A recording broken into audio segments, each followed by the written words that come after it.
And here we are. Welcome back to the Redshirt Sophomore. We never sit out. We're your hosts, MD and CD. Today we're talking about Week 11, but today we're also going to talk about Hugh Freeze getting fired, getting the can from Auburn, 15-19 in his stint there, 6-16 in conference. Boy, oh boy, yeah, not a great tenure right there. A lot of animosity from Auburn fans for sure. Like going 6-7, 5-7, and then starting, your third season 4-5 is like I don't care what you think about the Auburn program. Like that's not where it's supposed to be. I think we can all agree on that. DJ Durkin will be taking his spot in the interim. CD, I mean, like, look, everyone's talking about Lane Kiffin, who's going to coach for LSU, Florida, Auburn. I don't think Auburn really is the place. All right, I think he would have gone when he had the chance a couple years ago, and he did not.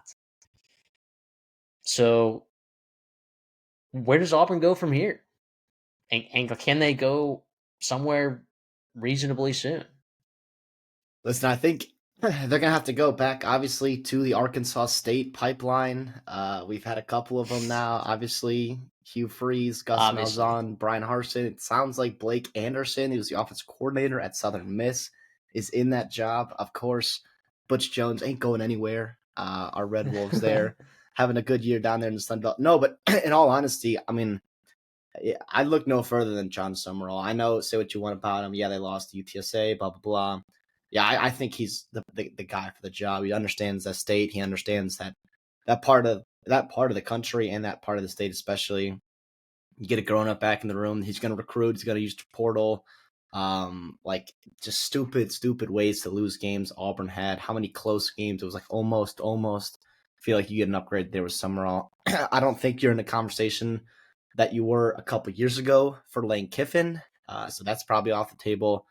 And after that, like there's some other candidates, but here's more so with this Auburn job, and I think if you're an Auburn fan, uh, it's a weird time to be, right? Because there's some kind of optimism where it's like, well, now he's gone, like it can't get any worse, like let's go. But the reality is, like it totally can. It absolutely can get worse. Jimbo Fisher, DJ Durkin, right? These are guys you cannot be hiring as a head football coach at Auburn. I've seen a couple others that are just making me scratch my heads. I understand that there's like, certain things, John Gruden, whatever it may be, there's those pushes for a reason, and I understand that, but that cannot be a serious consideration there. I wouldn't hate Glenn Schumann. I wouldn't hate Brent Key.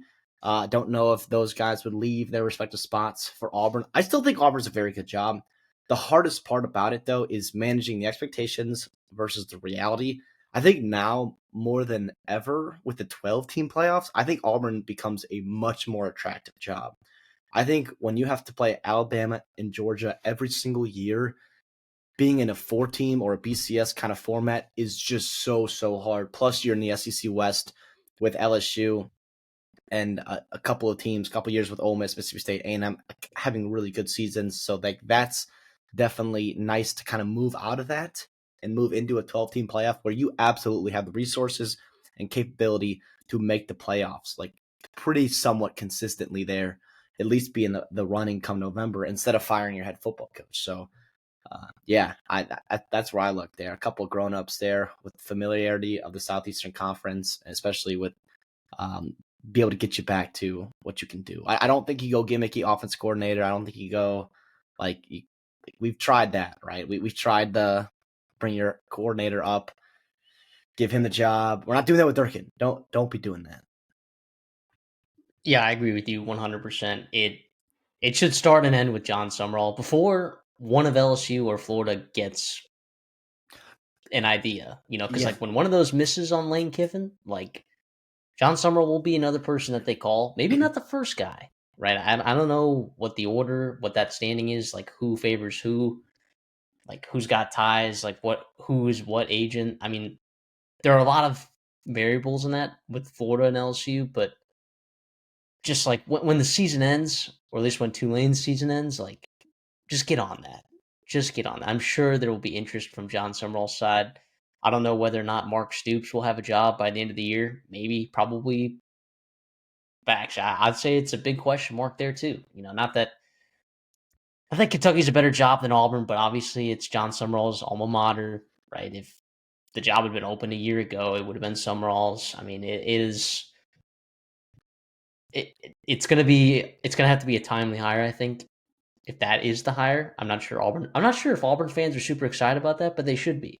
If that is the guy, they should absolutely be excited about that. Enough of that.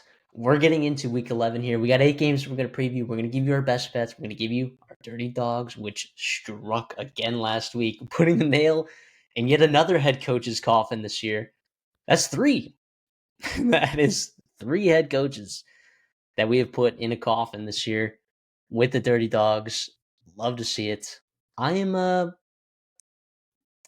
kind of like the dirty dog slate. Don't love it.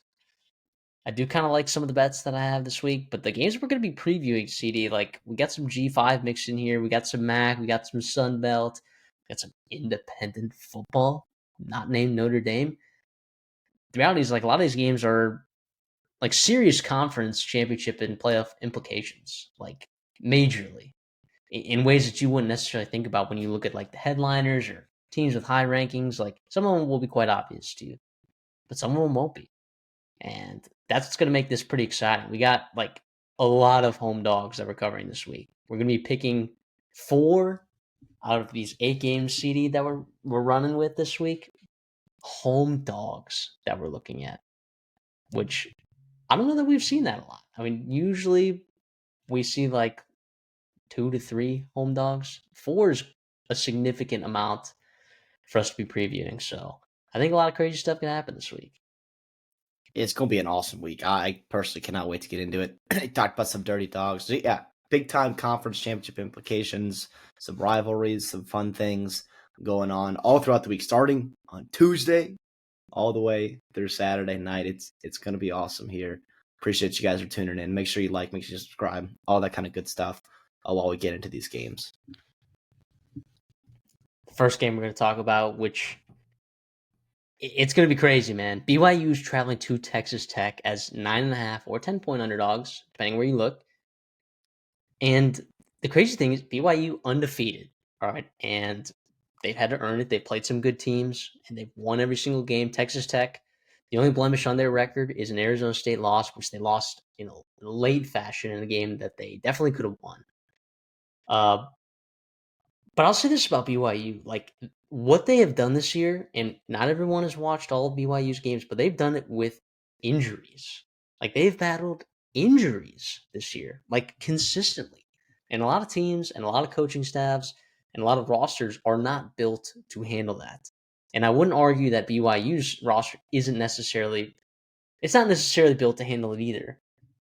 But you look at like, some of the big names that they've lost for either a game or 2 or what have you, like, and they're still unblemished. It's been pretty impressive, if you ask me. Kalani Sitake, a year ago in the preseason, we're talking about him on the hot seat, and then he hires Jay Hill, and all of a sudden, like, things are turning around for them in a big way. After a brilliant season last year, they're once again right in a position to do some serious damage here late in the Big 12.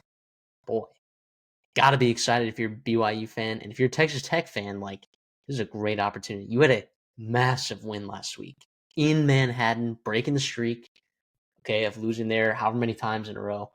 And you found a way late, once again, in the fourth quarter to pull away, like good teams do. So, CD, where are we feeling with this game? Yeah, I mean, I think we game day, right? ABC, like it's a big deal for the TV networks and some of the stuff like off the field for Texas Tech and the Big 12 especially to get. So this is a massive spotlight. Love to see them getting, the recognition they both deserve. And also too for BYU, like they also lost their starting quarterback in the offseason. Just like that. Like some things happened, whatever, right? So like not gonna comment on that necessarily, but like Barry Bachmeier's been awesome. And it, like been better than whatever you thought your true freshman quarterback that was thrust into a starting role, who transferred over from Stanford, right? Like just incredible. A couple injuries you talked about. Just get a little update. LJ Martin, star running back for BYU, who's banged up against Iowa State. Sounds like he's practicing, so that's good. Same with linebacker Jack Kelly, one of the better players on the BYU defense, if not their best. Had left the Iowa State game as well. They're both practicing, so that's awesome. LJ Martin too. This is a little bit more personal for him. He's an El Paso kid, so West Texas. We love that. He also was a Texas Tech commit at some point too. So he was a Texas Tech commit out of high school, flipped to Stanford, ended up at BYU as a true signing day flip, right? A February flip, which was awesome. Missed those days, but yeah, if you're BYU, you have to avoid cold stretches. I mean, how many times have we seen them play this year and they've had just like bad stretches where it's against Iowa State, you go down. Against Arizona, you gave up a ton of points, let them come back. Colorado, you fell down early. ECU in the first half. Like, how many times are we going to see them like have these cold stretches? You cannot afford to do that. This is a really good Texas Tech team. We were talking about them last week against Kansas State in a potential spot where they could get got. And by the way, that game was close for a while. It got ugly towards the end after a couple turnovers. Some things happened. But like this Texas Tech team is dangerous. They are very good in the front seven defensively. They got talent in the back end and the secondary, some guys that fly around football. And they also have talent, obviously, on the offense side of the ball. A couple of really good tackles. Obviously, when Baron Morton is getting healthy, when he is healthy, he's a good football player, distributing the ball to a very talented wide receiver core. You got two running backs. It seems like every week it's a new one that's coming out. It's either Williams or Dickey that's just like having a great week. And so kind of pick your poison there, ride the hot hand. And of course, the tight ends too. Carter is fantastic for Texas Tech. I'm on Texas Tech here. I think they show up. I think they establish a run early. I think they show up and defensively. They shut down BYU, make it really hard to come in. BYU is going to walk into a tough environment. Now, they've played in tough environments before. This is their second time on game day, right? Or not necessarily game day. It was that Civil War a couple weeks ago at Utah. So they're used to this. Excuse me, the Holy War. Civil War, different old Pac-12 rivalry. I'm sorry about that. Holy War with BYU Utah. This one obviously is a big time game as well. Give me Texas Tech picking at -9.5. Yeah, one thing I've noticed with like this Texas Tech team too, it's like a lot of like big spreads like this, and when we pick it, like you're like, oh, like is the backdoor cover in play? Like with Texas Tech, like it's not in play. Like they step on your throats. Like they make your fourth quarters miserable. They have dudes. They just have better athletes than they've had in the past. They just do, including like the Caleb Douglas. Like that is a guy that I thought was going to be the alpha. All right, and he has been these last 2 weeks. Like you're starting to see like, oh right, like okay, we saw Coy Eakin, right, and Reggie Virgil like do their things, and these running backs like, oh wait, Caleb Douglas. Oh yeah, I think we forgot that he might be one of the more talented wide receivers in the Big 12. Obviously not the most talented, but one of the most. And I think people forgot. We've seen it the last 2 weeks. I think we might see it again here. It's going to be an uphill. It's going to be an uphill battle for BYU, right? If this was in Provo, I would feel a lot better about this. I might be laying Tech -9.5 here, right? I don't feel particularly great about that. Obviously, will not be on the best bets, but I mean, you look at this BYU team, and like you said, the cold stretches, like they can't happen, right? Even though Bear Bachmeier has been tested and he's absolutely answered the call like every single time, like this. I don't want to say it's different because obviously you had to play Utah, but you got Utah at home. Like going to Lubbock against this Texas Tech team is different than anything that you have played against this year. It is wildly different. It's tougher than obviously that West Virginia team that you played in early October. Going to Arizona, that's a better Arizona team than people think. But obviously you answered the call in overtime there. I mean, it's going to be interesting. And like you said, LJ Martin, if he's not fully healthy, right? What about Moa? Like if LJ Martin isn't playing, like do we feel good about that running back depth? And I think we're going to need that running back depth to show up. Like you're going to have to help Bear Bachmeier in situations like he can't do everything. This has been a phenomenal rushing attack all season long, thanks to that offensive line and LJ Martin. So hopefully Martin's healthy. Hopefully he is. I think these are two phenomenal coaching staffs going head to head in what has to be one of the premier games that you should have on your TVs this week. Because Big 12 implications, like, I mean, think about what's happened in the last week. Cincinnati, right? They lost to Utah. It's wide open now, right? BYU 5-0. If Texas Tech wins, then they hold the sole tiebreaker in the Big 12, and then it's a dogfight for that second spot. Then it's a dogfight. I want to ask you this, dude. Like, what if this game gets into the 30s, right? So right now the over under is what? It's around 52. So it's supposed to be a game in the 20s, right? If this game gets in the 30s, it's a close game in that second half there. Like, which team is more comfortable playing that kind of style of football? I think, like, the reason why I ask this is because, like, on the surface, it's like, oh, yeah, Texas Tech, run and gun, air raid, pistol, all that stuff.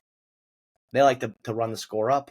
BYU, more ground and pound, kind of muck up the game, slow down the pace. To be honest, I look at, like, these two teams this year, watching them. Like, Texas Tech, to me, I think wants to play. No, they will jump on you offensively. No doubt. That's not what I'm saying at all.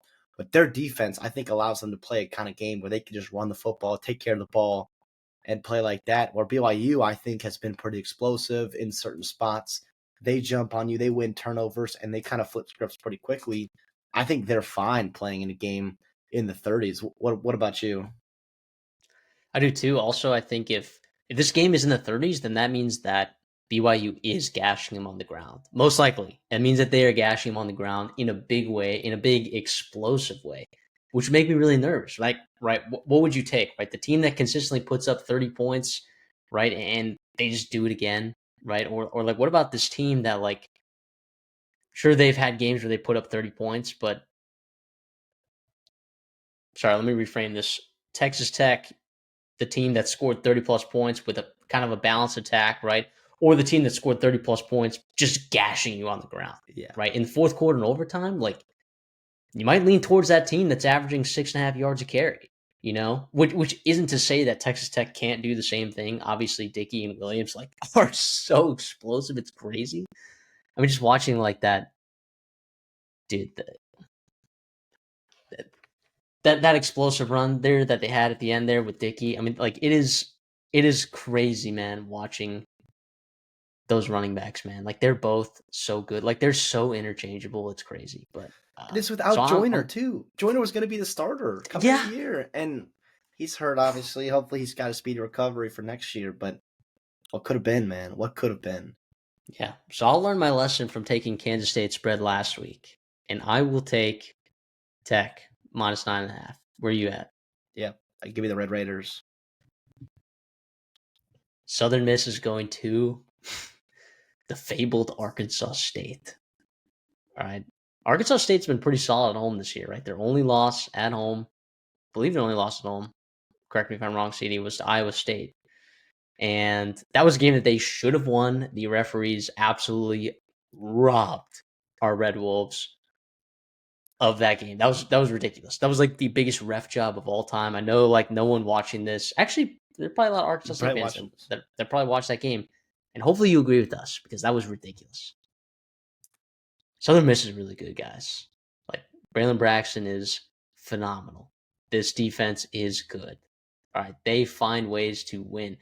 They've had to find ways on the road too, right? Obviously, the Louisiana Tech game is a bit of a blemish, even though they outgamed them by 200 yards and were 7 of 17 on third down, right? And dominated the time of possession. They still lost by 10. I will never understand how that happened, but the Georgia Southern scare, you kind of controlled that game for basically the entire time until the end of the game there. But I, Arkansas State's been great at home. Southern Miss has had some hiccups on the road. I still think that the Southern Miss team, though, is really good. But this is so important because, I mean, the winner of this game controls their own destiny in the Sun Belt West. Without a doubt. I mean, well, first of all, we love it's classic appreciation for the Sun Belt and their divisions. Every single time we got to give them their props. This is a huge game, especially after what Arkansas State did last week. You look at the standings right now, like, winning this game will control their own destiny, especially Arkansas State, who won't have to play Troy or Southern Miss remaining on their schedule. It opens up with Louisiana at home and App State on the road. Southern Miss, a little bit different there. I think they still have to play Troy, which is fine. I mean, it'll be a great game for us to watch, as well as Texas State at South Alabama. A little bit more talent of the rest of that schedule.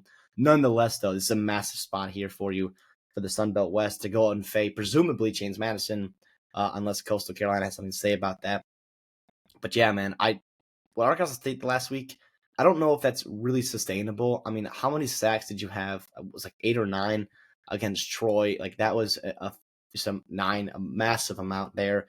You're gonna have to run the football here in this game.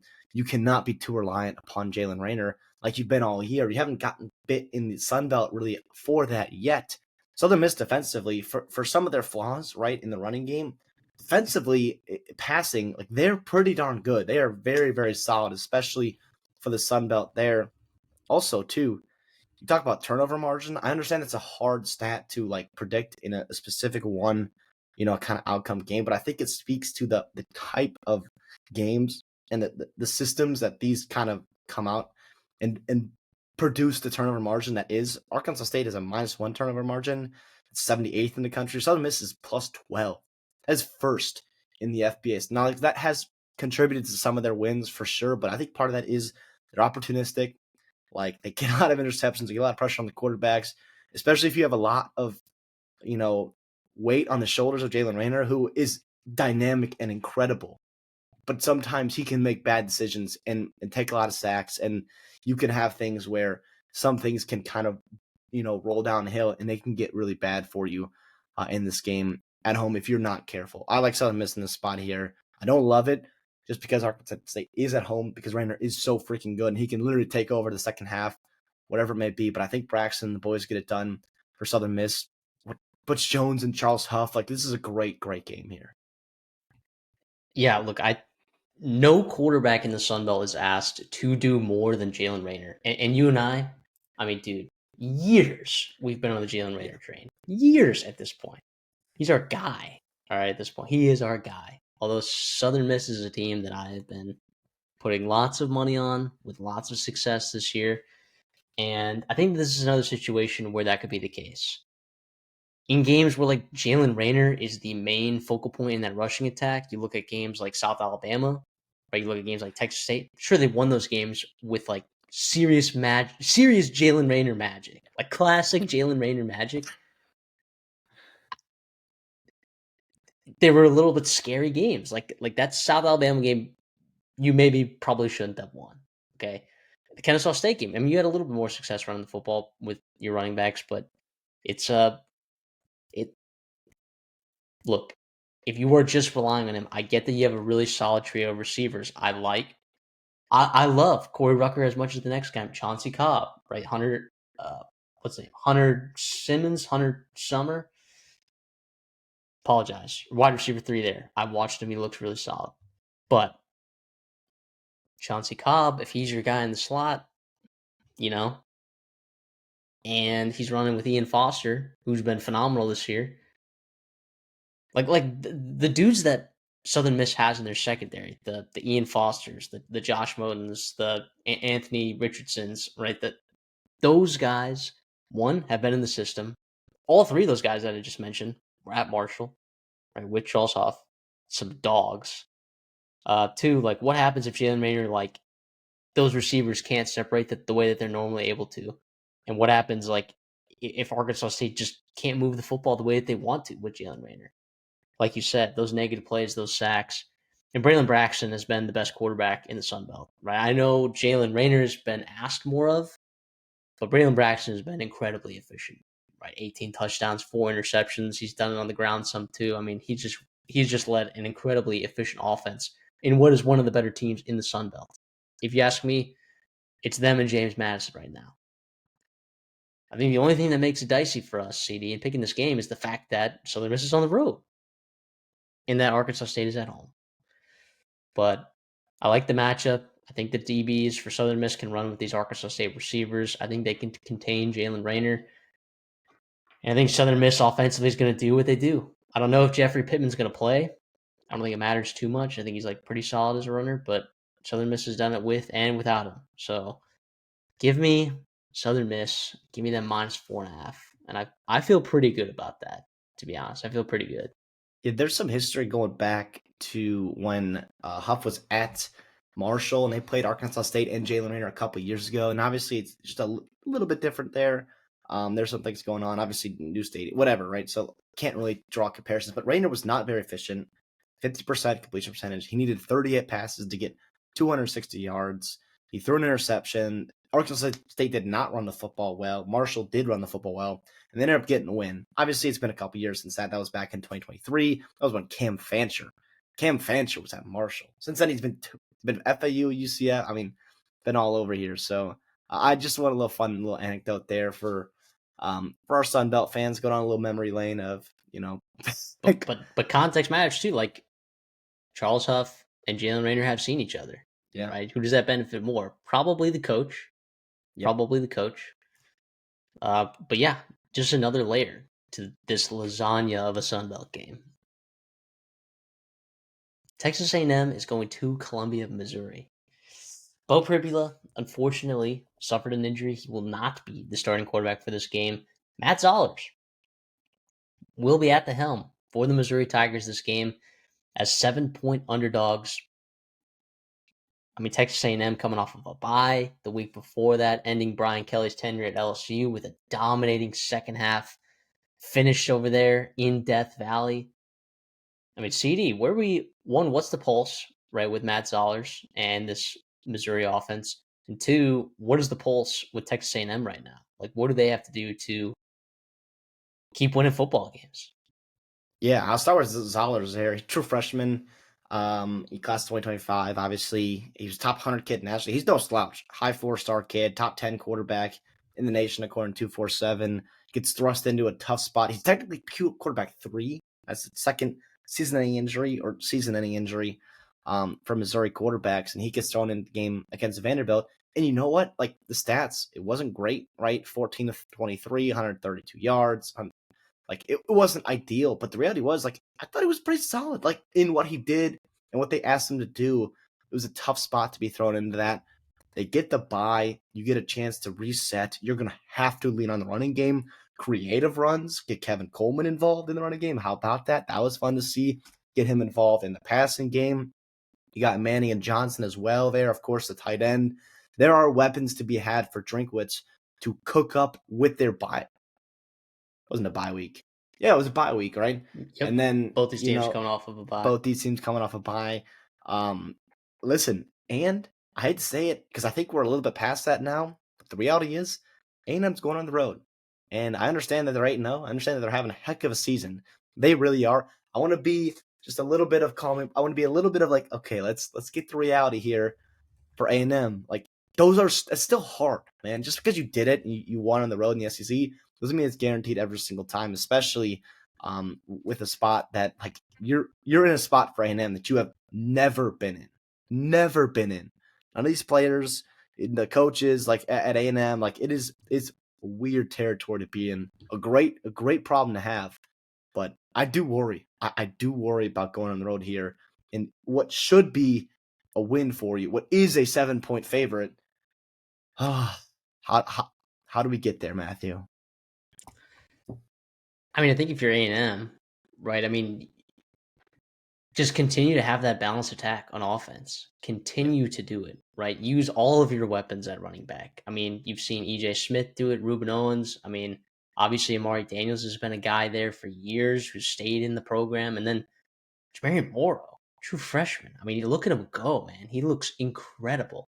Not to mention also these receivers are really good. And I do think that this Missouri defense is a little bit underappreciated. I'd say it's very underappreciated, actually. Yep. Like, Corey Batoon there has done a very nice job, right? Since the departure of Blake Baker to LSU. Blake Baker gets hired for like $2 million and, we're just going to internally promote a guy that's been in here in our program after losing, 5 NFL players on that defense when Blake Baker got hired away. A couple first rounders. We talked about it before. Like, it's like, okay, do we know really how good Blake Baker is?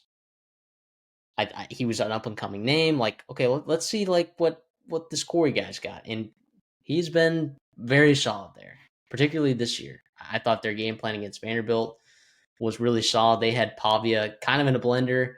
They found a way to get it done against Auburn.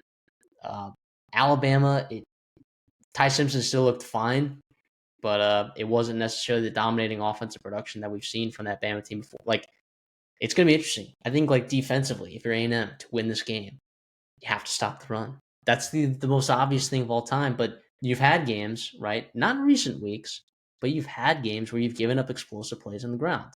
Okay, against Arkansas, right? Some of those came Mike Washington. A lot of those came, Taylor Green on the ground as well.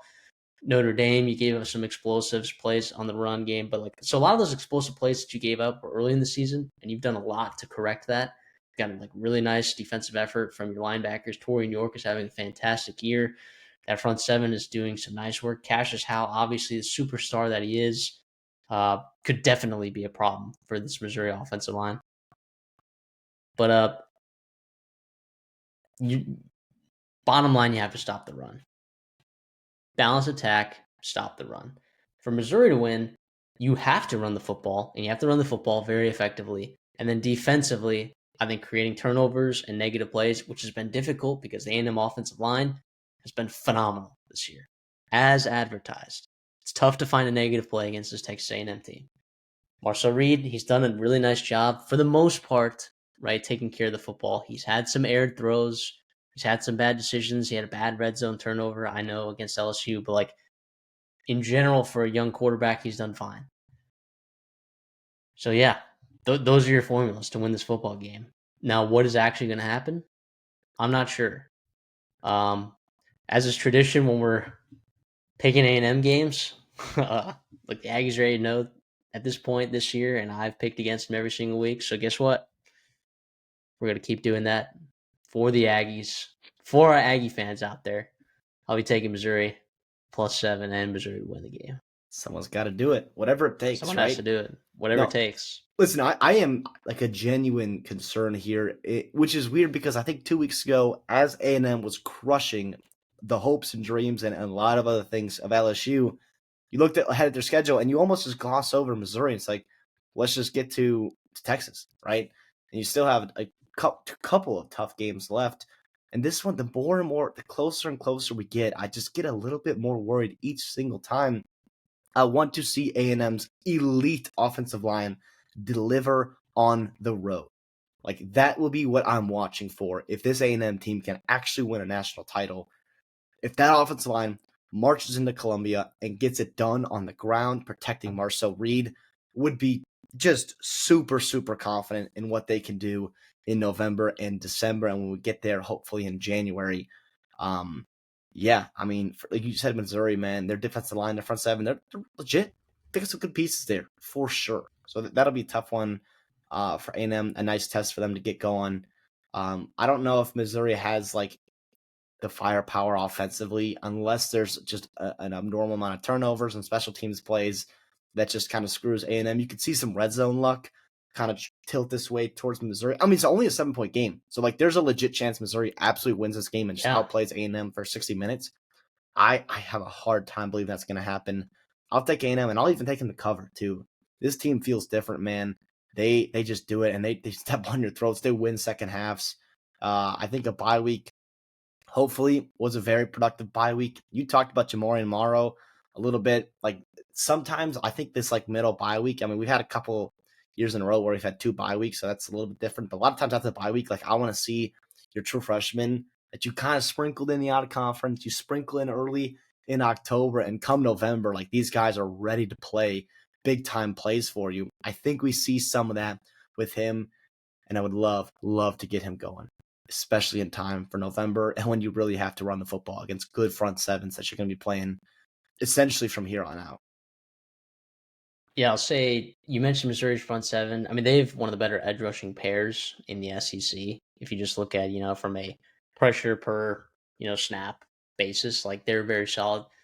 Trey Zune, the left tackle for Texas A&M, has been remarkable. He's been incredible. If he's eliminating one side, right, and you're Marcel Reed and your right tackle, and you're just able to manage that on the other side, and Colin Klein's done a really nice job, helping eliminate some of the stress and the pressures of Marcel Reed.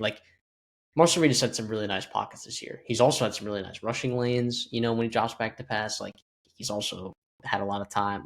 Wide receivers that separate too, so he's never having to get to his third, fourth read. if you really think about it and you've watched it, even though he's done a nice job progressing for the most part, coach's kid, smart guy, super studious and hardworking and all that, and all the adjectives, and warranting his uh, I guess looks at the Heisman Trophy. I understand the conversation that's being had there. I'm gonna say not yet, but this is an awesome game. It will be. It's the premier game in the SEC this week. It is what it is. So if you're watching SEC football this week, it probably won't be on YouTube TV, but you can. You definitely should be dialed into this one for sure.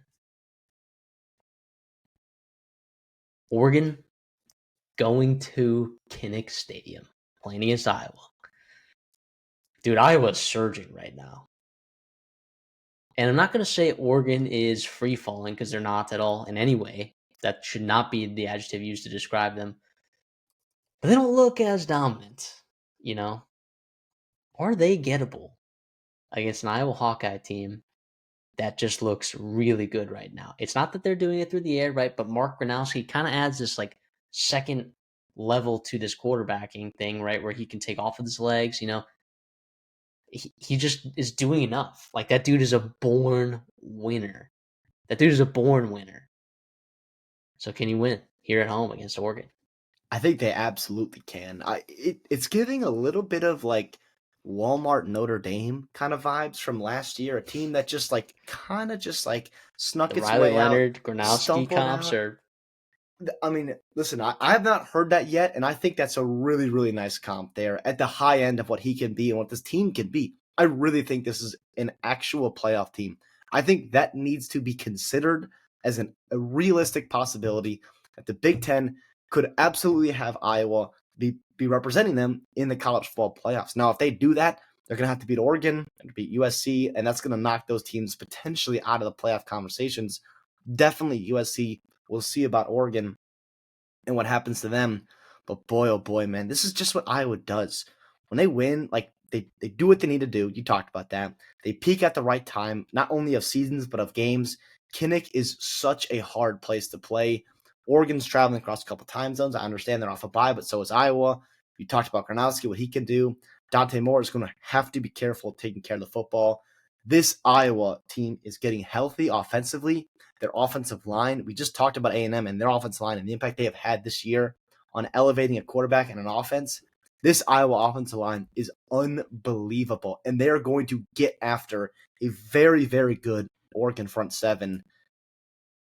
Fuck it, man. Iowa's going to peak, and they're going to go to the playoffs. They're going to win this game. Iowa +6, Iowa to win. It's a 2:30 game. Don't really care. Daylight savings. It'll be dark by the second half. Can Iowa move the ball enough on Oregon? I think they can. Am I overacting what happened against Minnesota a couple weeks ago? Probably. I probably am. But boy, oh boy, man, I've seen this enough with Iowa. This is the kind of game they win here. Give me Iowa. Give me the Hawkeyes +6. Tell me I'm wrong. well. So here's the thing: can Iowa like legitimately stop this Oregon rushing attack? Like, can they legitimately do it? I think they can. They've shown that they can stop teams that are fervently run the ball. Oregon's like kind of rushing attack right now. Like it is kind of stupid. Like how effective it is. What did Indiana do, right, to win that football game against them?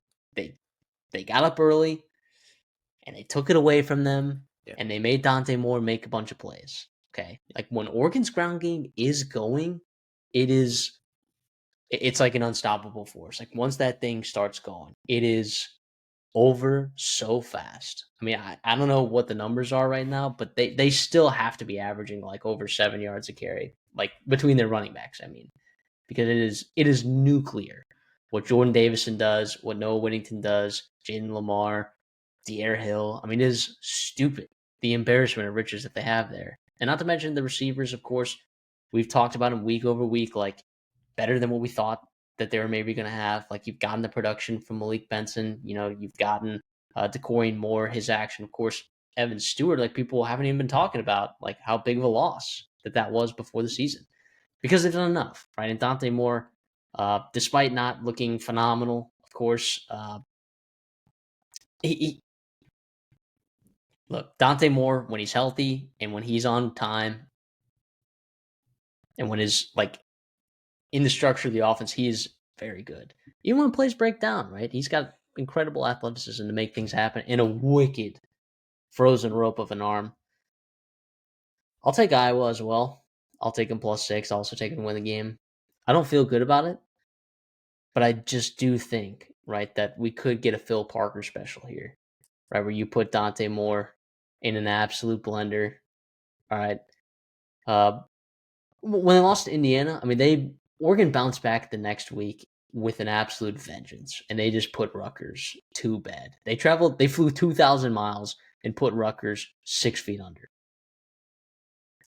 So I don't think travel is that big of a deal for Oregon. Like I think they can do it. I think they can go into Kinnick and absolutely win this game and continue their college football playoff run. Still got to win a couple more games. That might be a little bit tough, but something about Mark Gronowski, man, like, and something you said, like, I don't know what it is. Like, this Iowa team feels like they figured out how to win. Not in the way that like the old Iowa teams did, kind of in that way, right? Like it's still going to be a heavy ground attack, right? It's still going to be heavy defensively, but I feel like it's just a little bit different. Like they once again do things right. They play great special teams. They do all that stuff. Can they do it at home here against an Oregon team that is way more talented than Iowa is? Way more talented. Uh, also, is Mark Gronowski like if I was not able to run the football too? We haven't even talked about that. Right, like, It's is a there a problem. scenario, CD, where Iowa is stifled in their ground attack with Oregon? I mean, they got bodies in that front seven. 100%. I think Karmari Moulton and Gronowski in this offensive line, they're coming into their own, right? And I think that's a huge spot, but you would have to rely upon Jacob Gill, Reese Vanderzee, Zach Gorworth, right? Guys, Wetjen, right? Guys that you don't necessarily want to be relying upon to be your main source of offense. That's going to be in a tough spot if Iowa has to rely on that. That's not where they want to be at all. But listen, I just think Iowa gets on them early. Also, too, when they played Indiana, Iowa a couple months ago, right in Kinnick, like they got after Indiana's run game. Now it wasn't stifling them, and that's not what you're going to do to Oregon. You're not going to be able to just stop the run and hold them to 7 points and win, 9-7. Maybe you do. I guess that's I can't say can never say never with this Iowa team, but like I think they're going to get enough done, and I think what their offense does well enough is sustain enough drives to get points, to score touchdowns in the red zone. I think Gronowski's done a good job of that this year and capitalizing in the red zone more than they've done in the past to where Yeah, they're top 10 red zone offense. it's awesome, which is game changing. We talked about like what would happen if you give Iowa a top 75 offense. The reality is like if they finish in the red zones, if they're scoring 7 points instead of 3, that's massive. That's kind of game changing there. Not necessarily total yards and total output. They're pushing a top 50 offense. Like, well, at least the last couple weeks, like they're definitely pushing a top 50 offense. Like it's looked better week over week, and we talked about that. The evolution of Mark Gronowski, like week over week. We saw the first couple weeks, and we were like, oh. So what were all those clips that we saw? Like in the offseason, like what? Okay, that was just all it was just all hearsay. It was just all like, oh, whatever, But it's yeah, there's a feel to this game, CD. There's a feel. I get what you're saying, man. I get it. Tulane is going to Memphis as 6.5 point underdogs. Tulane, 6.5 point underdogs to Memphis. Of course, it's on the road. I get it. Man, Memphis. First of all, you dropped to UAB. Brutal, right? I mean, just brutal. Of course, you didn't have You Brendan ran into a Lewis in that buzzsaw. game. You ran into a buzzsaw. You ran into a buzzsaw but then you bounce back the next week when Brendan Lewis is healthy and you find a way to win against South Florida. And then you come back the next week on the road against an interesting offense and just shut them down, right? What I like about this Memphis team, like defensively, like we've seen the Ryan Silverfield teams, like that he's put together, where we're just not very impressed with their defense. This is different, man. This is a different Memphis team. Like you see some dudes come out there on the defensive side of the ball. You see the negative plays. You see the forced turnovers. You see the red zone defense. They've been amazing in the red zone. So you're going to be playing against a Tulane team, right? That obviously is coming off a loss. They're in wounded animal mode. they're in must-win mode right now. And John Summerall, of course, is a phenomenal coach. He got some good ball club players over there for Tulane. This American Conference is a dogfight right now. And this is just another game that we get to talk about and preview because it's wild. It feels like that the winner of this game, not that they're in the driver's seat for like the college football playoffs or anything, but like it will massive. First of all, Memphis. You find a way to win this game against Tulane, then you play East Carolina on the road, which is not an easy one, and then Navy. Like that's a tough way to end the year. You don't win that game, like then you're battling uphill in that American Conference, and then you got to play those two good teams because it's what there's 6 good teams in the American, and it ends with East Carolina, right? Like that's your probably your 6th best team, and then it's like UTS at home, probably. yeah, UTSA at home, right? Temple when they're actually fully healthy, but see, this is an interesting game. Where are you at with this? 1000%. I mean, to me, I look at like I go back to when Memphis played South Florida, and like South Florida like controlled that game for 3 quarters, and then they just couldn't finish, right? And Memphis, credit them, they hunkered down, they made plays. Brendan Lewis got after it. Like that was awesome to see. Like, is that always going to be the reality? Can they afford to do that in this game? Can Jake Retzlaff, who by the way got benched last week, so I'm assuming he's going to be the starting quarterback. Like I don't think Brendan Sullivan's going to give you a chance to win this game at Memphis. I know he played well in garbage time, but it was garbage time. Like, can Retzlaff give you the kind of production that Byron Brown gave South Florida? I don't know. I tend to say no. Like, I don't know. I'm kind of leaning toward Memphis here. You get the Tiger Walk going pregame. That's a really cool tradition. I expect a pretty darn good crowd there. Ryan Silverfield with a chip on his shoulder to prove something. All the love going to John Summerall and his name and himself coaching in the SEC. Damn it, though, Ryan Silverfield's a very good coach as well. The other thing, too, like Memphis is 15-2 at home against Tulane. 15-2. That's incredible, by the way. I know that doesn't mean anything to this game necessarily, but wanted to throw that out there, too. Another thing, the one thing that scares me, right? The one thing that scares me is Memphis, right, gives up a lot of sacks. Brendan Lewis takes a lot of sacks, and Tulane does not at all. They're third. They give up 7 sacks all year.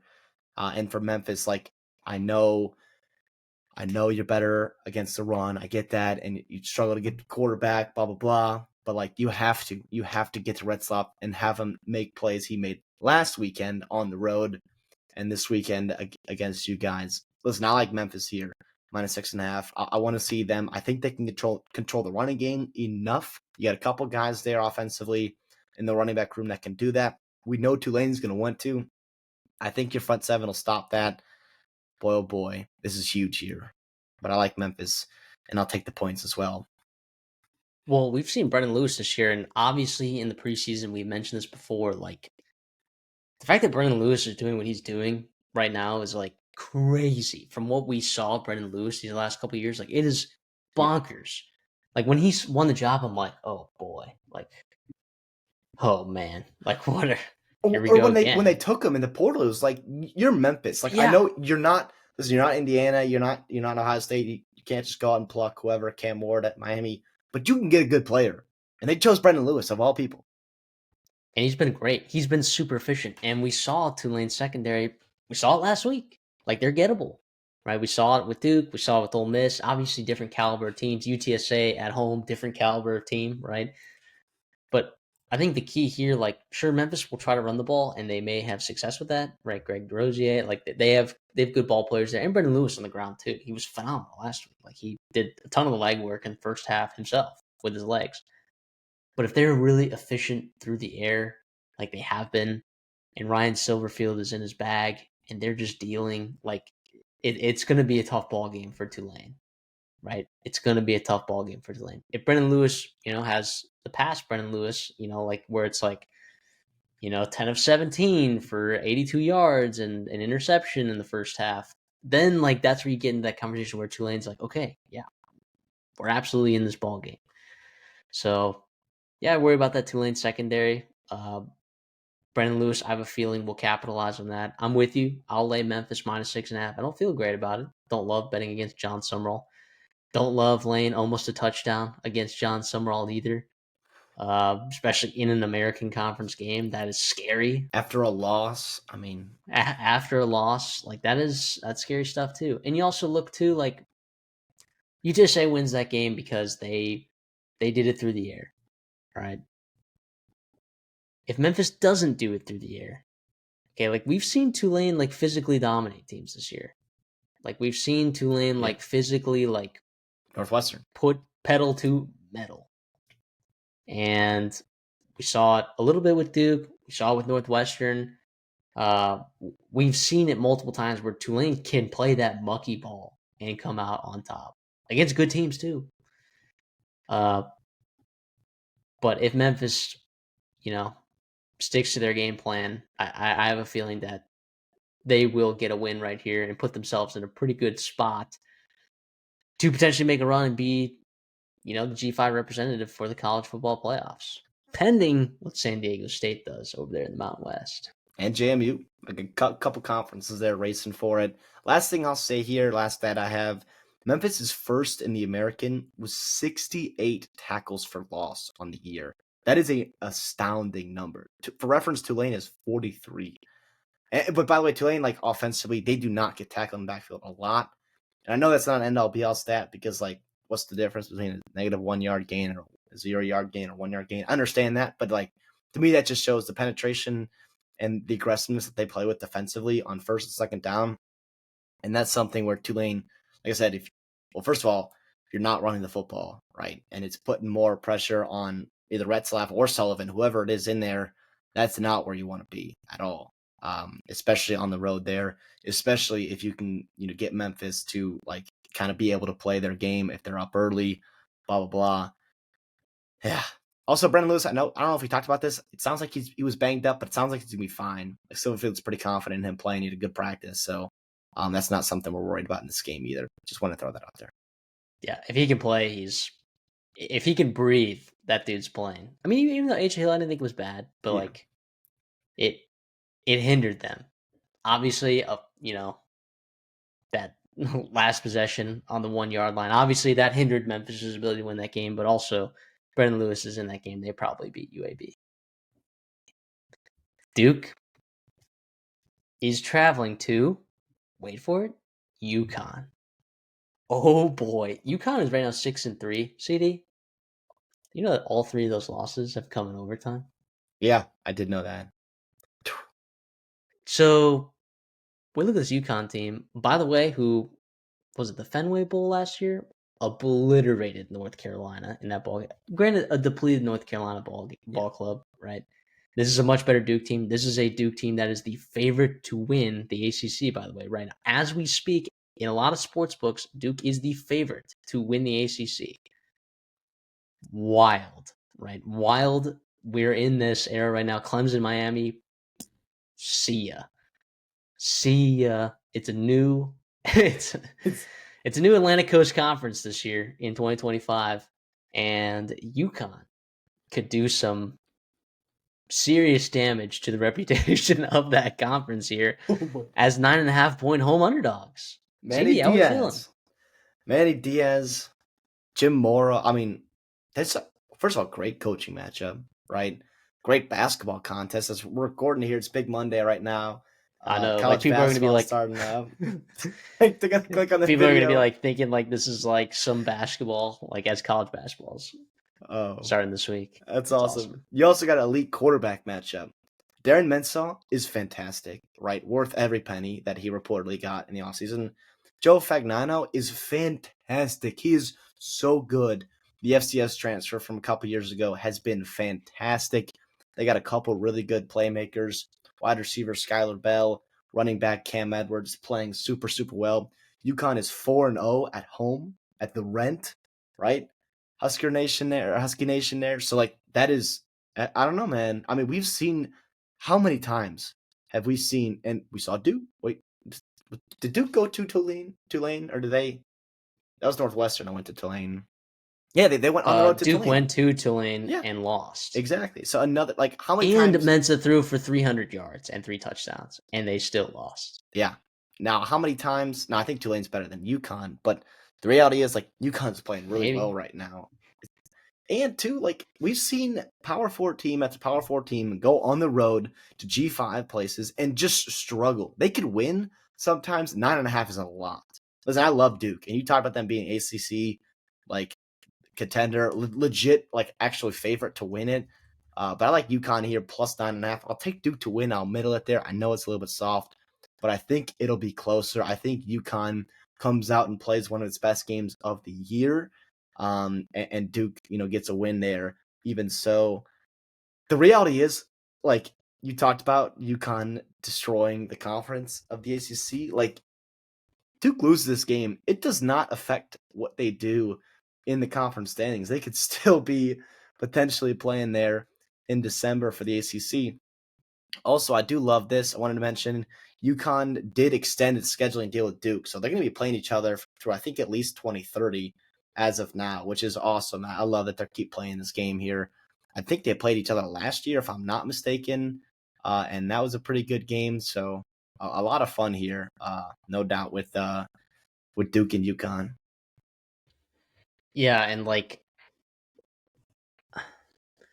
you don't like to play the if this then like that, like after in hindsight when things have like already happened, but if you just think for like a second, like if you found a way to win that Syracuse game in overtime, if you didn't give up that last second field goal to Delaware to go to overtime and lose that one, you know, the Rice game, if you just didn't stall out there in the fourth quarter, right, and found a way to win there on the road, like Fagnano has thrown 22 touchdown passes, 0 interceptions. He's freaking dealing. All right. He's top 5 in the country in passing touchdowns with 0 interceptions. Not a single one. That's 304 passing attempts, 0 interceptions, 69% completion percentage. He's dealing. All right. And look, I'm not going to sit here and say that, this Manny Diaz defense is easy to dissect or dice up, but they've been gettable through the air this year. They have been gettable through the air. Look, I think Duke wins this football game, but you can't convince me that UConn won't make this a ball game. All right. I'm gonna roll with UConn plus 9.5 here. I think Duke will win the football game, but you got some studs here on UConn. And like we talked about with this coaching matchup, now Manny Diaz, legitimate steam, right, for that Penn State job. And I think he should definitely be considered. Like, give him a phone call. I'm not sure that he got a fair chance when he was at Miami. Like, that doesn't mean it won't work out at Penn State. He's doing a fantastic job there with Duke. Once again, like we talked about, favors to win the ACC right now. But this will be a high-scoring affair. This will be great watchable football. This will be great watchable football. And I love CD that when you brought it up, you're like elite quarterback matchup because that's what it is, right? Of all the teams that we're talking about today, like there's no two better quarterbacks duking it out than these two of the teams that we're previewing today. Maybe of any of the teams that are playing this week, this might be the best quarterback matchup in the country in week 11. I don't think that's ridiculous at all. The one thing I will say about UConn and Duke, like, we just talked about the quarterbacks, like the running game here for Duke, and I know they don't love to run the football. What, they're like 93rd in the country rushing offense. UConn is terrible against the run.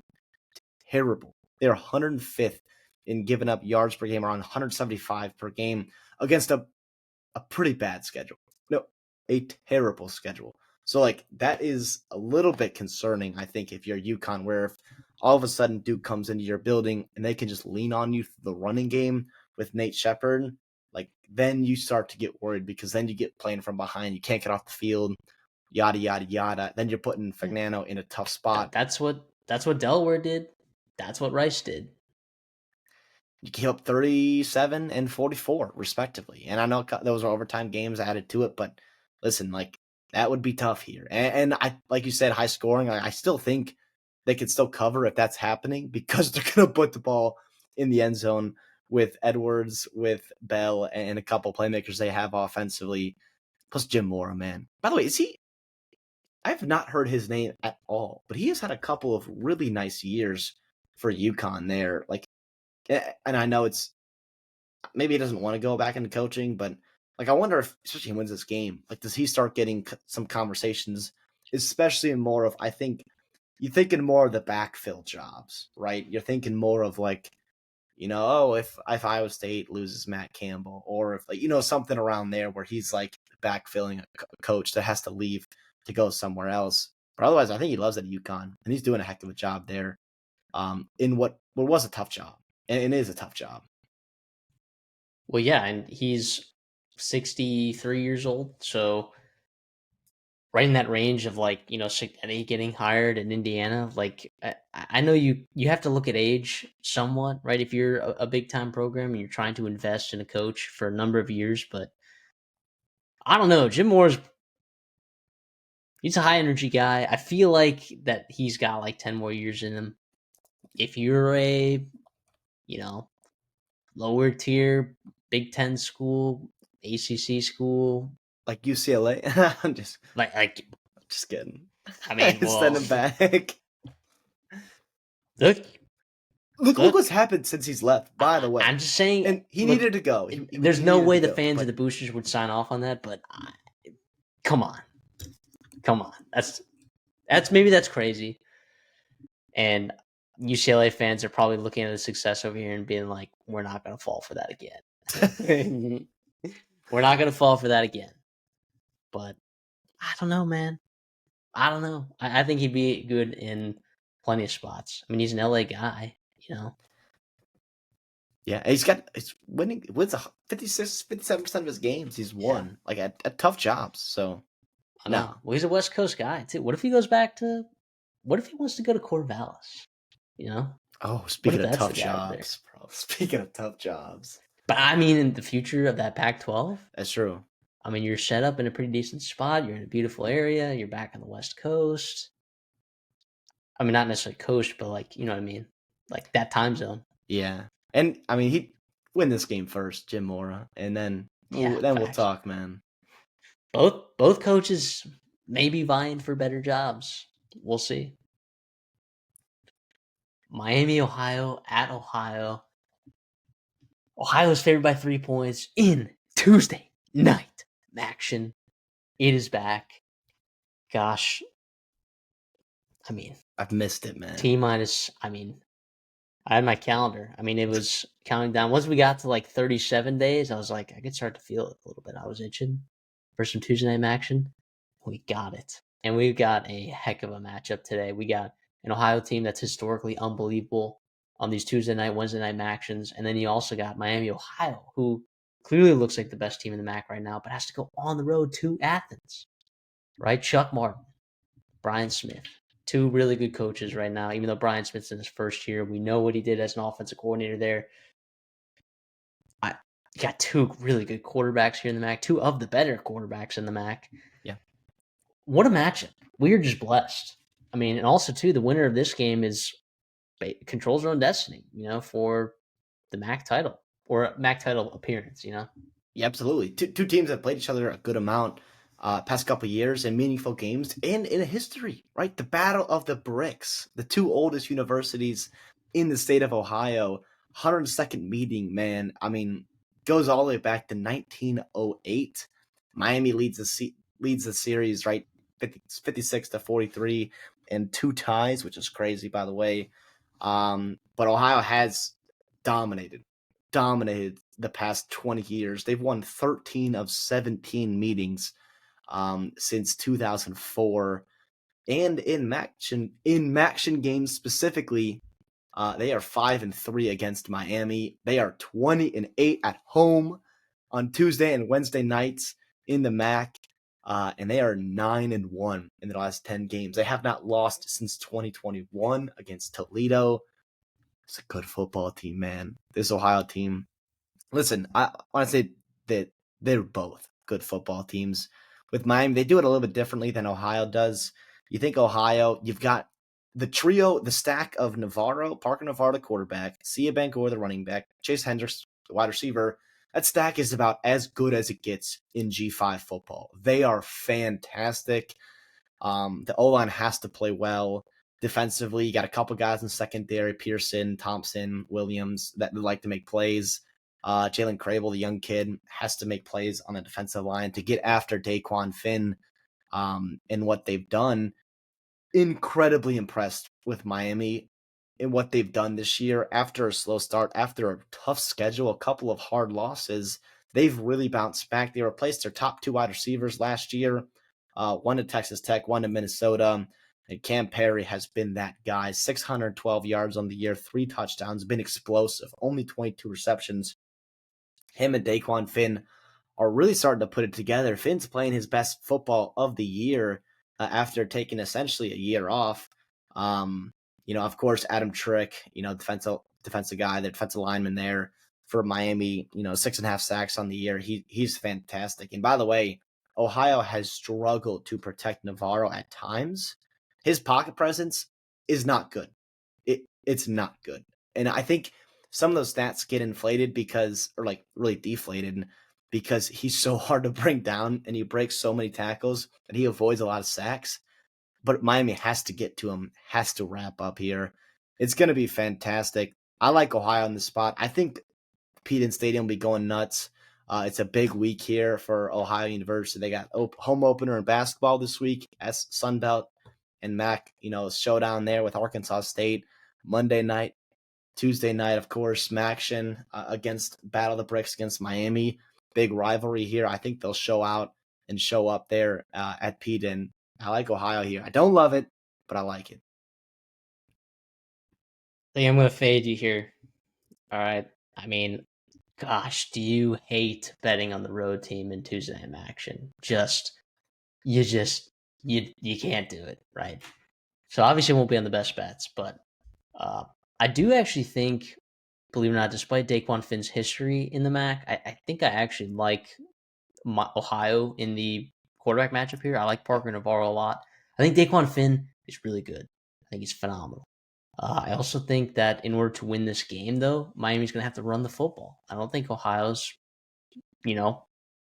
ultra physical. I don't think they have a fantastic run defense. Kenny Tracy, obviously for Miami, you lose him for the season, right? Pretty devastating blow a couple weeks ago. But Jordan Brunson's been great.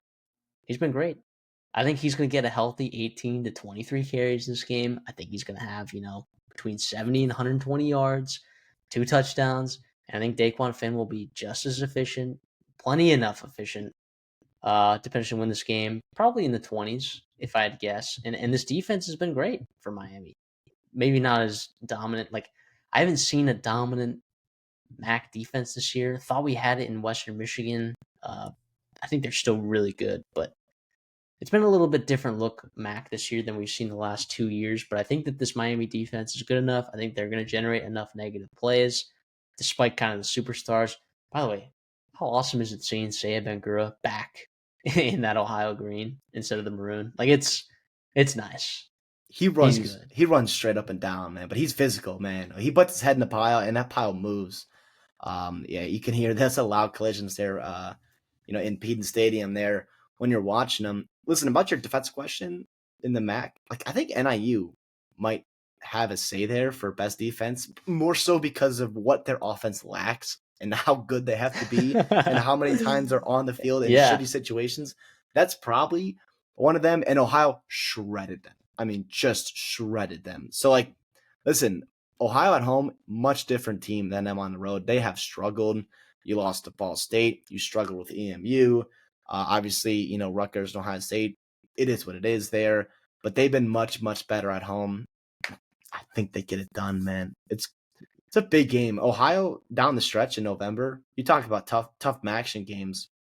You have University of Ohio University has Miami, Western Michigan, UMass, which whatever, and then they finish at Buffalo to end it the year in rivalry weekend. Like all 3 of those teams I mentioned are above them technically in the standings for the MAC. That's a lot of ground can be had or lost for both of these teams here. It's no guarantee that we see either one of these in the conference championship because Miami has to play Ohio, they have to play Toledo, and at Buffalo as well. Also with Ball State and Mike Yurmovich there, who can't be counted out there in late November. So, listen, this is awesome. There's a reason we're previewing this game because it is such an important game in the MAC because it's a rivalry, all those good things, Tuesday night action, all the things we love, man. But I like the Bobcats here. How about this? I told you this game's going to be in the 20s. What do you like? I like Miami in this game. I think you're right. I do. I think Ohio needs I to think get if to it's in the 30. 30s, you're like, okay, Parker Navarro's doing something stinky over there. They can't tackle. We can see that. Yeah. So I also think like for Ohio to win this football game, right? Like how much is it dependent on Parker Navarro just playing a really good football game? Whereas like I think Miami, Ohio, like you could have Daquan Finn play a pretty mediocre game, and I think you could see that defense stand out, and I think you could see them attack, on the ground with Jordan Brunson there. Like there, I think, are other pathways to Miami winning this football game, other than, in Ohio's case, Parker Navarro just putting up, 30 plus points. But who knows? Like maybe we see a legacy game here, a classic Tuesday night action where it just gets a little bit sloppy. Defenses show out a little bit more than expected. The defensive meter, right? The sliders on defense just get turned all the way up in action, and special teams goes all the way down. It's just that's what I'm saying. It's like I'm like, okay, you can have Parker Navarro can probably play a B plus game and you're gonna have a chance to win. I don't love the outcome there, but yeah, Finn can have a B minus. And I'm thinking and I'm running through simulations in my head right now. I'm like, wait a minute, it's fucking Maction. Like it doesn't matter. It doesn't matter. It literally does not matter. It'll be like 6 or 7 plays, bounce a ball, weird things that are going on there, and it's just gonna be awesome. Yeah. Also, this isn't James Madison or Liberty, right? Where you're scheduling like maybe one power conference team and like a bunch of cupcakes. How about these out of conference schedules? Yeah. Both of them drawing 2 Big Ten teams, and then Miami, Ohio pulling UNLV, and then Ohio pulling West Virginia, which by the way should be played more often, just because of geography right there. That's awesome. It's a great matchup right there. And by the way, of course, Miami coming out, 0-3 in those spots. They didn't look terrible though. Those 2 teams didn't look terrible in their out of conference games, despite going 1-3 in those. So, or I guess Ohio's case, they went 2-2. So, super big game for the rest of the MAC this year. Love that we get it on Tuesday night because you just get when you start off your week with a banger of a Tuesday night game in college football, you just know the rest of your week's gonna be awesome.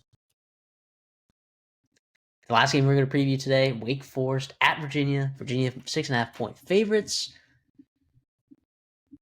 How do they keep getting away with it, CD?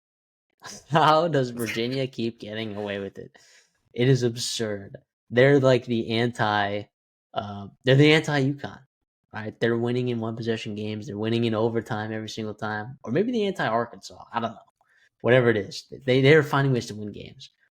Wake Forest with Jake Dickert there. I mean, a 2-quarterback system. Not really a semblance of an offense. Just finding ways, man. Like how good, like, man, how many times does Jake Dickert have to win at mediocre to below average programs with talent that he elevates immensely? Like for people to actually start talking about him in the national conversation.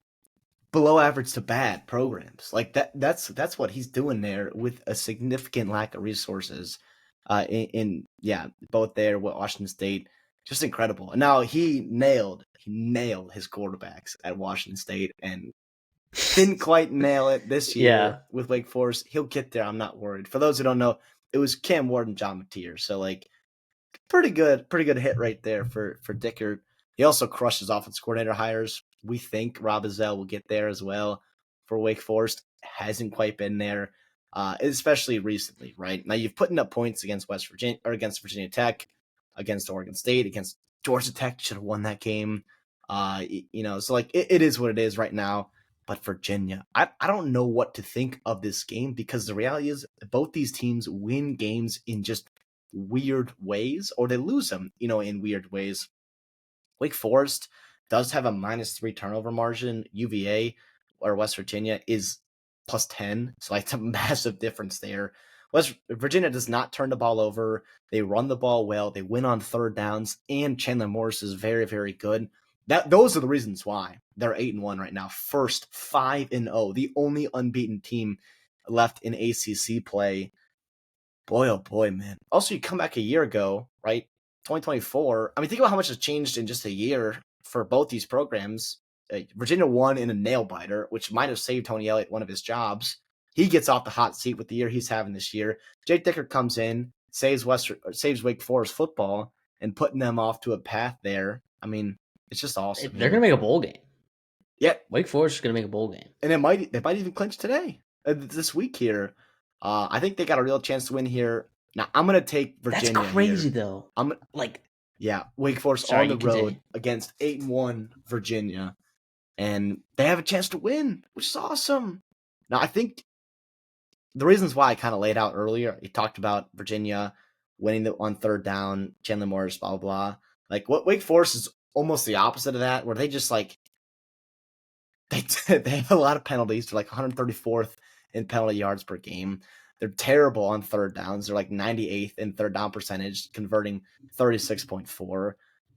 They're terrible in red zone offense. Red zone. 134th in red zone offense. They're 95th in time of possession. They don't even control the game and control the clock. It's just been like, here's what we're doing, man. This is what it takes to win, and they go out and do it in spots there.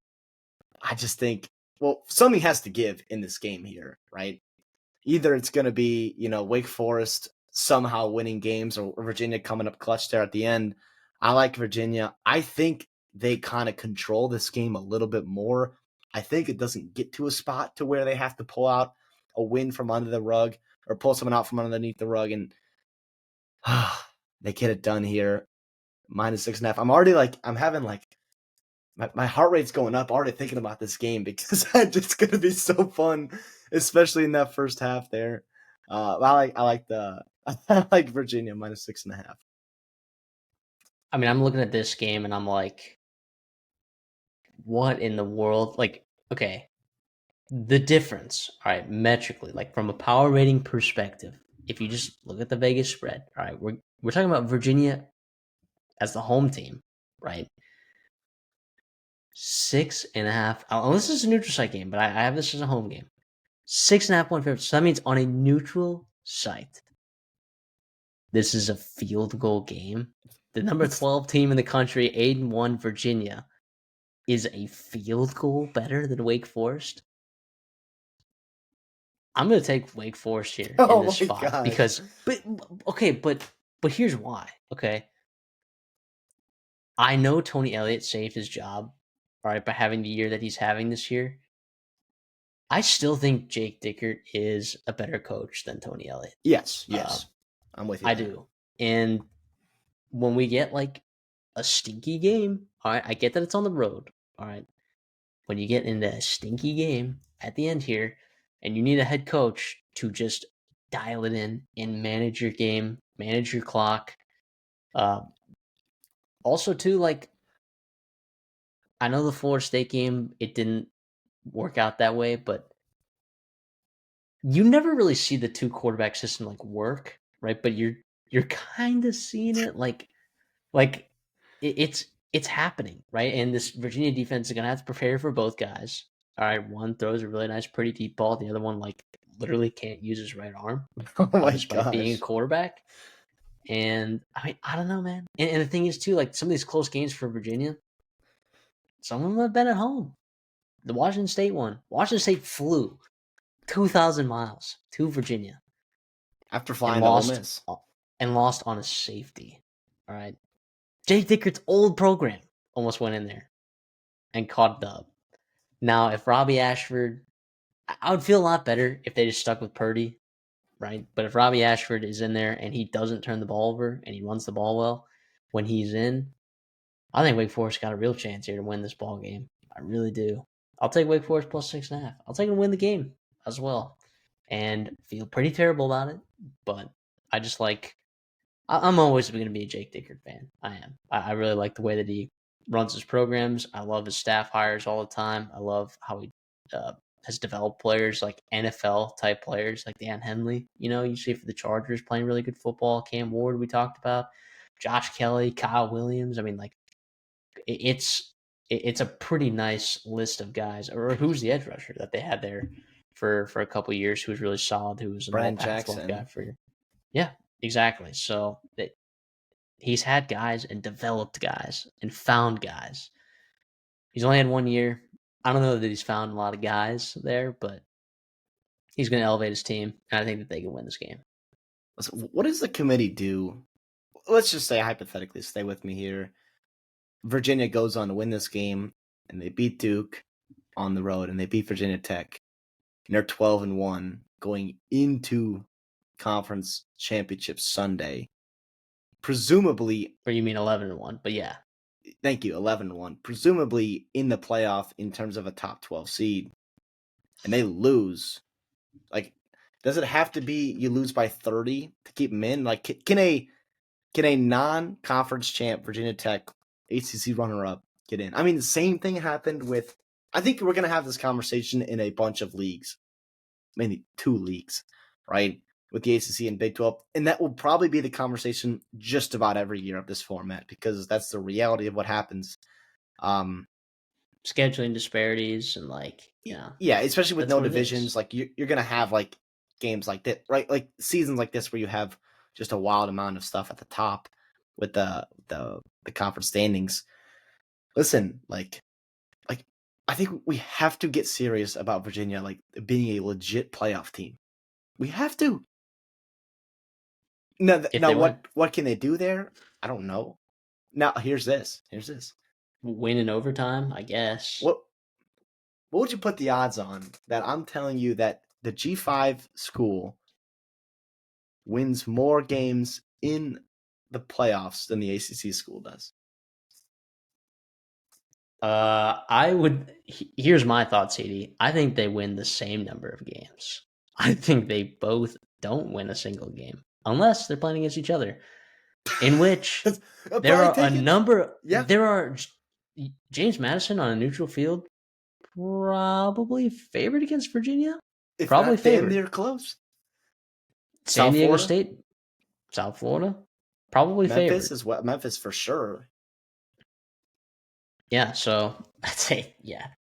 So yeah, I'd say there's a good chance that the G5 team is more likely to win a playoff game than the ACC team, if we're assuming that ACC team is Virginia. Dude, what if Virginia crawls its way up and they just don't lose, and they literally don't lose, and they're the 5 seed? Then you're playing the 12 seed. Yeah, then you're playing the G5 champ. You're having it's a heck of a first round, by the way. You're setting yourself up for a tough second round. The community is. I'm sorry, I'm hating on the ACC right now. This is an ACC video. I'm sorry, guys, but it's just great. Like the fact that you are in conversations as Virginia and Cavalier fans is awesome. You've got a great quarterback, Chandler Morris. I don't know. Like, listen, I don't have a great pulse on the Virginia program. Like, do fans are they excited about? I mean, obviously you're excited about the year. Like, are you excited that Tony Elliott's probably buying himself a couple years? Like, Oh, dude, with what's been happening with the basketball program, yeah, you have to love the spot that you're in as a that's football true. like if you're a student there and you're a fan and you are Yeah. seeing obviously you had the basketball stuff the last decade, but what you're seeing right now, I mean there are students there that have just never seen a Virginia basketball team be bad like the way that they are now. So it's probably a nice breath of fresh air. They got a good baseball program. They got good athletics there. It's just you normally don't see it for football. uh, at least not since Brennan Armstrong's first year as a starter there with Robert and I. So that's probably the last time that Virginia's like really been a legit, ACC title contender. So it's awesome to see for Tony Elliott, Cavalier fans. Let's head over to the best bets. All right. Last week, I mean, you and I were just flat out 500. All right. I went 1-1. You went 2-2. Can I just say bad beat alert though? Cal plus 4.5, pick 6 at the end of the game. Probably should have been. Well, I went 1-1-1. The Minnesota -3. Boy, oh boy, probably should not have cashed or should not have pushed because Michigan State probably. I mean, what a brutal second half if you're a Gopher fan watching that. But Get the win. Great overtime. yeah, got the win. So, and your wins, I mean, were very free. I mean, like Purdue and SDSU smashed, and your Troy one didn't look so great, and UAB. I mean, Started what the are we wrong doing quarterback. starting around quarterback? What are we doing with Jalen Kalen? Screwed up my dirty dog. So, but anyways, I got 5 this week. You told me off air you got 6 this week, so I'll give you the floor to start. Yeah, we talked about the MAC a good amount. Why not go back to it? New head coach for Kent State. We love that there. I'm going to go Kent State plus 2.5. Mark Carney getting the interim tag removed. They're on the road against Ball State. I like Kent State plus 2.5 here. To get the 3 wins in the MAC. Incredible. Coach of the year kind of things there in the MAC going on. With a chance to add to it, Yeah, by the way, with Akron and NIU. I understand it's all on the road. I get that. You got a real chance to, dare I say, go bowling? that would be nuts. That would be That would freaking be crazy. nuts. You've already smashed your over on the over and a win total, but I like Kent State here. Give me the flashes. Yeah, I mean they got the right quarterback in there now too. So I'm like what I'm seeing there. I'm gonna roll with Temple plus 6.5 against Army on the road. I get that they just got blown out, but you're also missing your 2 of your starting cornerbacks. 2 of your safeties went down in that game. You've been battling injuries. You're even down at defensive lineman. But I'm sorry, you don't need a secondary to beat Army. All right, I think Temple has been playing top half football in the ACC. I think that I don't know, CD. I might be crazy, but I think this is a situation, even with the injuries to the secondary, I think this is a situation where the wrong team's favored. So I like Temple plus 6.5 here, even on the road. Don't hate that. I mean, Casey Keeler's doing a hell of a job here. And you look at what's going on at San Houston, right? So, like, the impact he's had on both programs is really being felt this year. I don't hate that.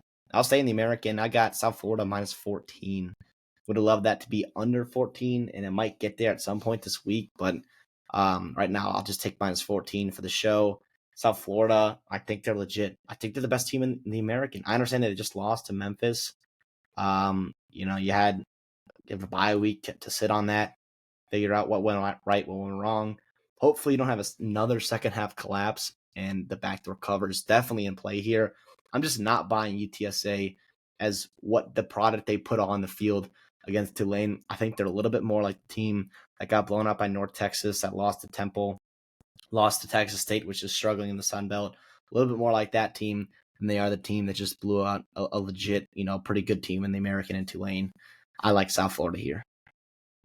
Yeah, I always get a little queasy at big spreads like that in conference play, but uh, I see where you're going. I'm gonna stick in the American too. I'll go FAU Tulsa over 64. I get that's a big number, but Trey Lamb, Zach Kitley, can we get a shootout in the chat? I mean, this game's gonna be a barn burner. I mean, I expect this to be a nice game. I expect it to be a ball game in the fourth quarter and potentially a game in the 30s or 40s.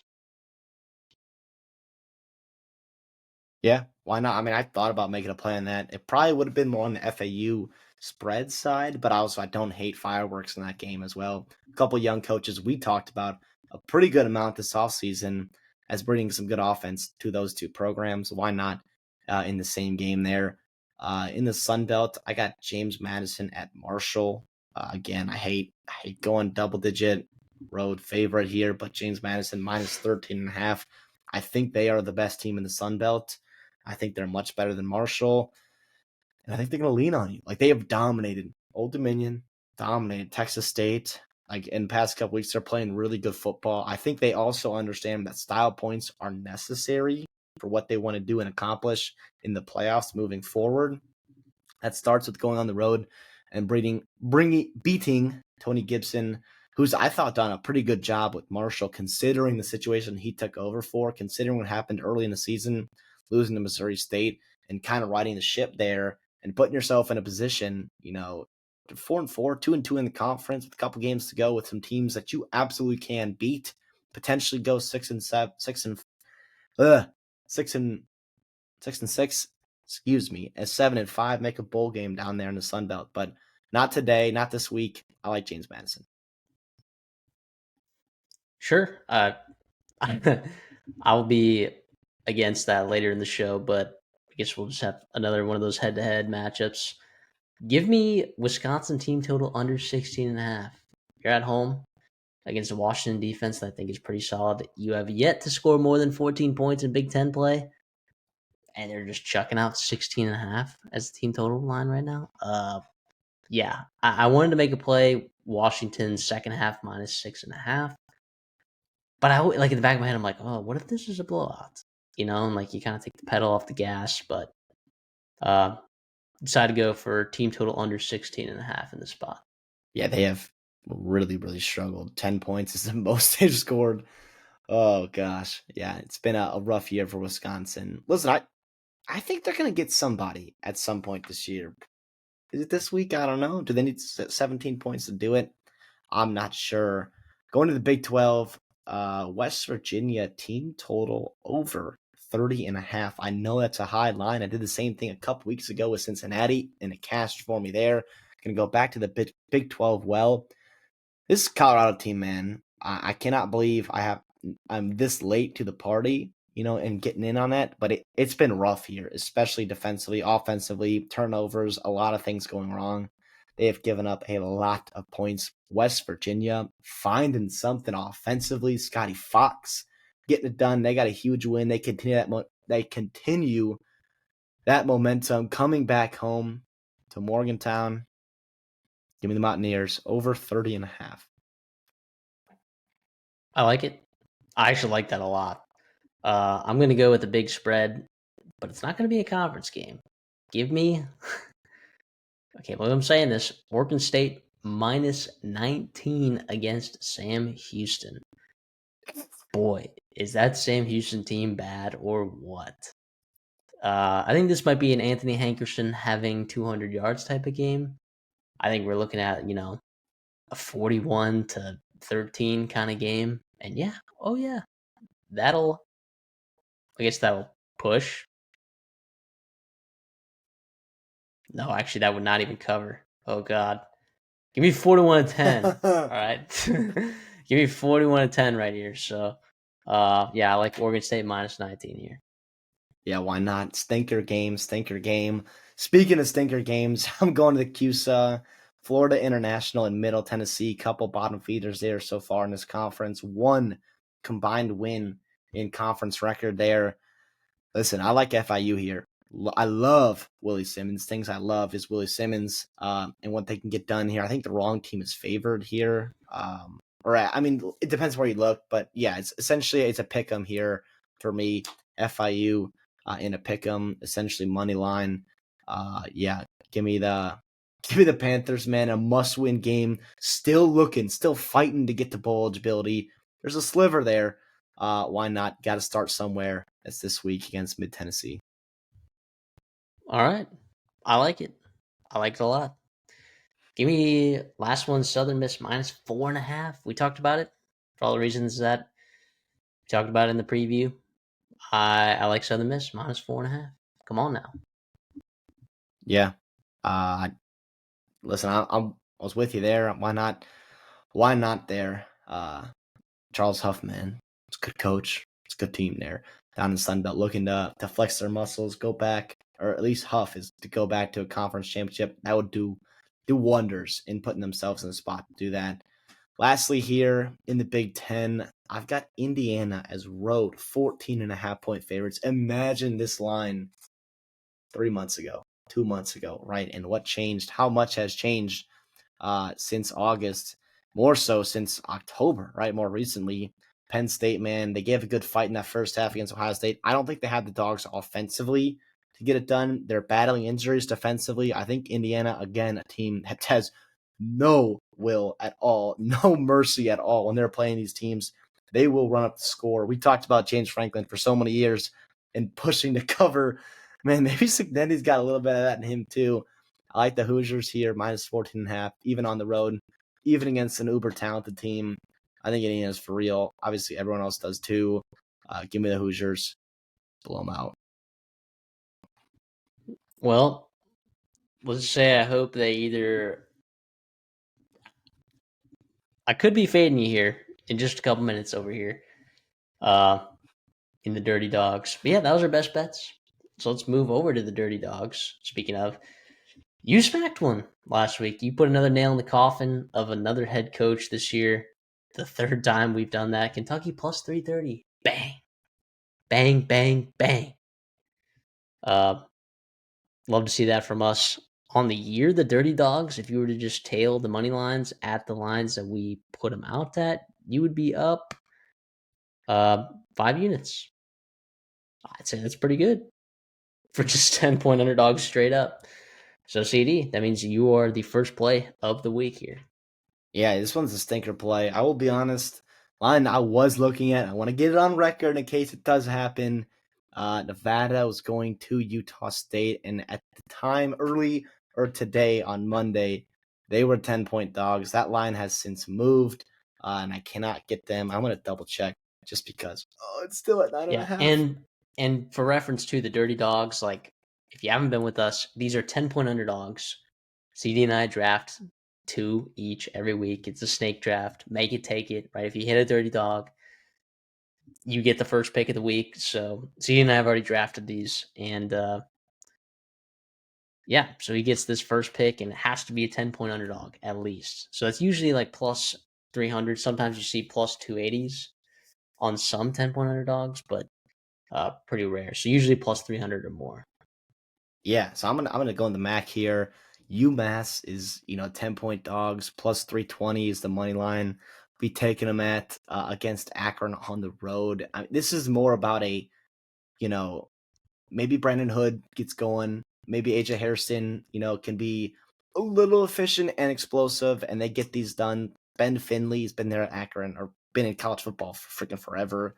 He is turnover prone at times. He takes a lot of sacks. These are all things that Coach Harris Simiak, new coach who struggled this year for UMass to get their first win in a huge spot, like a big spot here. Joe Moorhead probably coaching for his job potentially for Akron. They've won a couple more games than I thought they would. They're still fighting for bowl eligibility, but this is a spot here where UMass thought they had to win a couple weekends ago against Buffalo, didn't get it done.